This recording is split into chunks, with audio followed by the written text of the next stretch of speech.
A veces las preguntas más sencillas tienen las respuestas más increíbles. Como, ¿por qué son tan altos los árboles? Es una pregunta que no parecería necesitar respuesta. Los árboles son altos. Algunos miden hasta 100 metros. ¿Por qué debería de haber un límite? Te lo voy a decir. Los árboles necesitan llevar agua desde sus raíces hasta sus ramas más altas para poder sobrevivir. Y esto no es trivial. Hay un límite de qué tan alto se puede chupar el agua por un tubo. 10 metros. Por más que chupes en un tubo vertical, el agua no subirá más de 10 metros. Después de esto, habrá un vacío perfecto en la parte superior del tubo, y el agua comenzará a evaporarse espontáneamente. Si un árbol quisiera subir así el agua, tendría que crear una presión de 10 atmósferas. ¿Cómo le harían? Cuando me puse a preguntar, mucha gente me dijo, por transpiración, y esto es cuando el agua se evapora de las hojas jalando a las moléculas detrás de sí. Esto es claramente un mecanismo que el árbol puede usar para crear succión. Pero esto no nos ayuda a superar el límite de altura. Lo más bajo que puede llegar la presión es el vacío, que me imagino que no es lo que está pasando dentro de las hojas, ¿cierto? Cierto, Hank. Podría sospechar que el árbol no tiene una estructura tubular continua. El árbol tiene prácticamente válvulas, así que no tienes una columna de agua.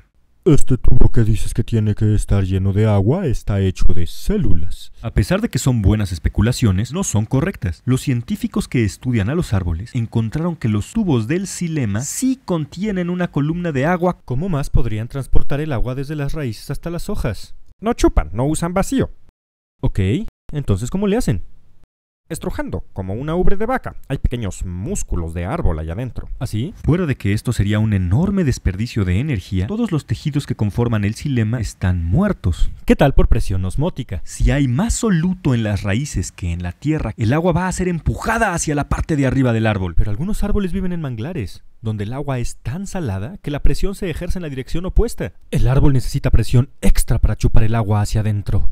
Entonces tiene que ser acción de capilaridad. Entre más delgado el tubo, más alto puede trepar el agua. Pero los tubos dentro del árbol son demasiado anchos, entre 20 y 200 micrómetros. El agua debería subir menos de 1 metro. Entonces, ¿cómo le hacen? Bueno, una de las premisas que pusimos es falsa. Lo más bajo que puede llegar la presión es el vacío. En un gas, esto es cierto. Cuando eliminas todas las moléculas de gas, la presión es igual a 0. Pero en un líquido puedes ir más bajo que presión 0 y de hecho tener presiones negativas. En un sólido te lo puedes imaginar como tensión. Esto significa que las moléculas se están jalando entre ellas y a sus alrededores. Al evaporarse el agua de los poros de las paredes celulares, crea una enorme presión negativa de menos 15 atmósferas en el árbol promedio. Imagínate ahora la frontera entre el agua y el aire en el poro. Una atmósfera de presión de un lado y menos 15 atmósferas del otro. ¿Por qué no se rompe el menisco? Porque los poros son diminutos, de 2 a 5 nanómetros de diámetro. A esta escala, la tensión superficial del agua permite tener enormes presiones en la frontera sin colapsar. Conforme vas bajando por el árbol, las presiones van bajando de igual manera hasta llegar a una atmósfera en la raíz. Así que puedes tener grandes diferencias de presión entre la parte superior y inferior, porque la presión en la cima es muy negativa. Espera, si la presión de hasta arriba del árbol es de menos 15 atmósferas, ¿no debería de hervir el agua? Sí, sí debería. Pero el cambio de fase de líquido a gas requiere energía de activación. Y esto puede ocurrir en cualquier sitio de nucleación, como en una burbuja de aire. Por eso es muy importante que el xilema no tenga burbujas. Y pueden hacer esto porque, a diferencia de un popote, estos han estado llenos de agua desde un inicio. Así pues, el agua permanece en un estado estable, metalíquido, cuando realmente debería de estar hirviendo. Es como el agua superfría que se mantiene líquida a pesar de que debería ser hielo. Así que podríamos decir que el agua en el árbol está supersuccionada, porque permanece líquida a unas presiones sumamente negativas. ¿Y para qué quiere el árbol subir tanta agua? ¿Para la fotosíntesis? De hecho no, solo el 1% del agua que sube el árbol la usa para reacciones fotosintéticas. ¿Qué más se te ocurre? Ok, ¿qué tal para crecer? Bueno, 5% del agua se usa para hacer nuevas células. ¿Y qué le pasa al otro 95%? Solo se evapora. Por cada molécula de dióxido de carbono que absorbe, pierde cientos de moléculas de agua. ¿Puedes creer qué increíble es esto? Los árboles crean presiones súper negativas de decenas de atmósferas para evaporar agua a través de poros diminutos, succionando agua hasta 100 metros en un estado en el que debería de estar hirviendo, pero que no puede porque los silemas son tan perfectos que no tienen burbujas de aire, solo para que la mayor parte se evapore en el proceso de absorber un par de moléculas de dióxido de carbono. Nunca voy a volver a ver a los árboles de la misma manera. How does that make any sense?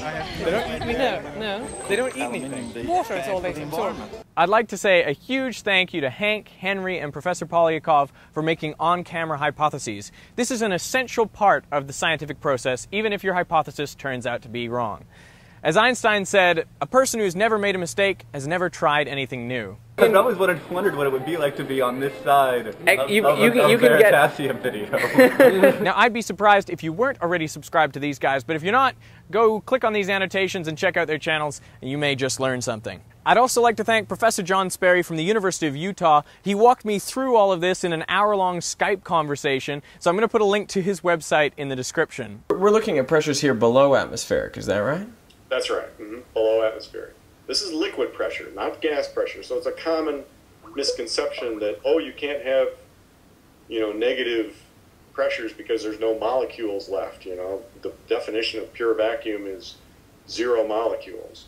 That's for gas, okay? So just to be clear, I think this was one of my big problems in understanding this. This video would have been impossible without CGP Grey. When I told him about this idea in London, And I felt like mind just blown with this whole thing. he said it was going to be really hard to explain. And when he says it's hard to explain, things are going to be tough. So thank you for all your input to this script. And thank you for watching. Making this video has been a real odyssey for me, so thank you for joining me on that journey. I really appreciate all of your comments. And if you haven't subscribed to the channel already, you can click the annotation or click the link above and join me on my next scientific adventure. I made a video promising to make a video about the answer to this. I proposed the problem a couple months ago, and I was like, subscribe to the channel, I'll give you the answer next week. You had to go the to lies. Power. Drive it at the right frequency. Yes! Success is frightening.